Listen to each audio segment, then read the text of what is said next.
back again, y'all. So, this is part 7 of freeing yourself from caregiving, y'all. So, in the last video I just uploaded, that was part 6, but in the video I stated that it was part 5.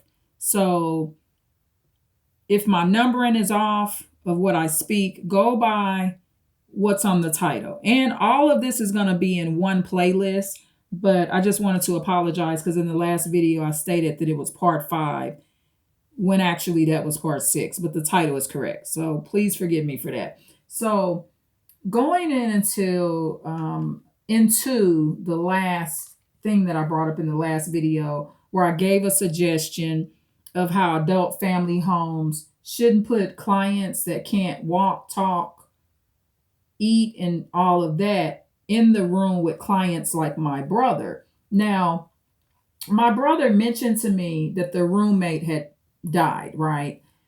However, my brother has some pathological behavior, y'all. I mean, keep in mind, he has a physical disability, and obviously, in some areas, in my brother's case, is something wrong in the mind as well, right? So, you might think, okay, well, I'm assassinating my brother's character or whatever. No, I'm not assassinating his character. I'm just giving a suggestion because at that time, that adult family home that he was in, when I visited there, he did not have a roommate. So, what these adult family homes do, they try to rack up all the money. So, even if one of the clients is in the room with another client, they're getting paid thousands and thousands and thousands a month off both clients. So, if they can put two in one room, that can seem more financially beneficial to the adult family home, even if it does not benefit the clients that are there.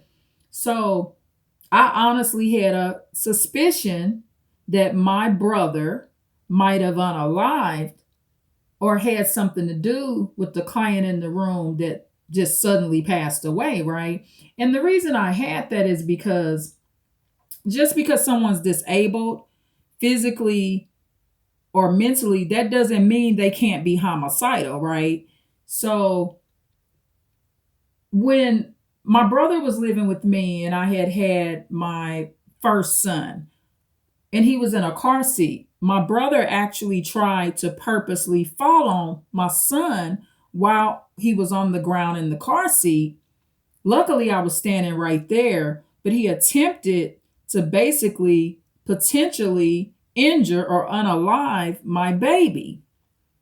And this was my brother's first nephew. Okay. So obviously, there's some challenges there in the mind. And I said to my brother, I said, do you know what you're doing?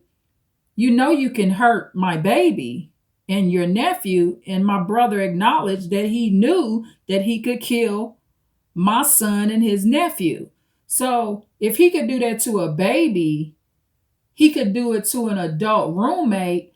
And the motive would have been my brother wanted that room to himself. My brother always had his own room. He didn't have to share. Even when he was living with me, he had his own room and did not have to share a room. So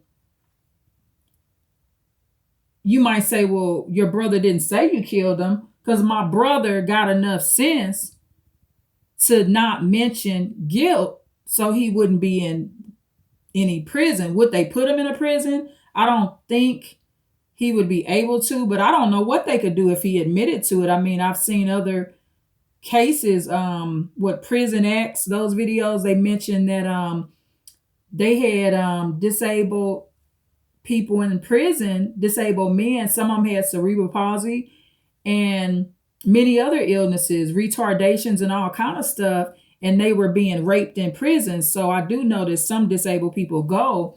So I just wanted to mention that.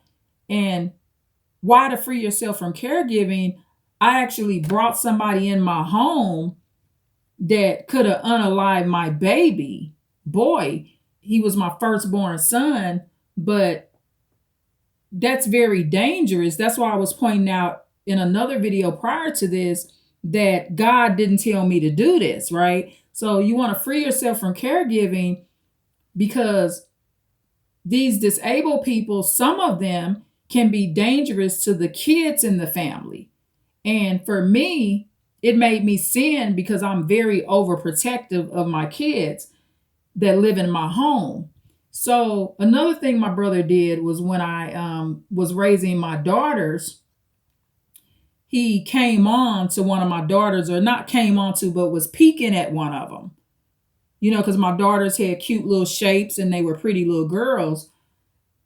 And so he didn't do it with my firstborn daughter because he had bonded with her, you know, in some sort of way when she was a baby. However, he did it to my second born daughter, from what I remember. And you want to free yourself from caregiving because you're potentially bringing paralyzed, dangerous people in your home. And I hope to God that my brother did not smother or do anything bad to their roommate. But with the behavior problems that he had, an adult family home just shouldn't have mixed the two. I'm totally against that. But at the time, I wasn't going to do my visits. So I didn't even know that this guy was in his room at first.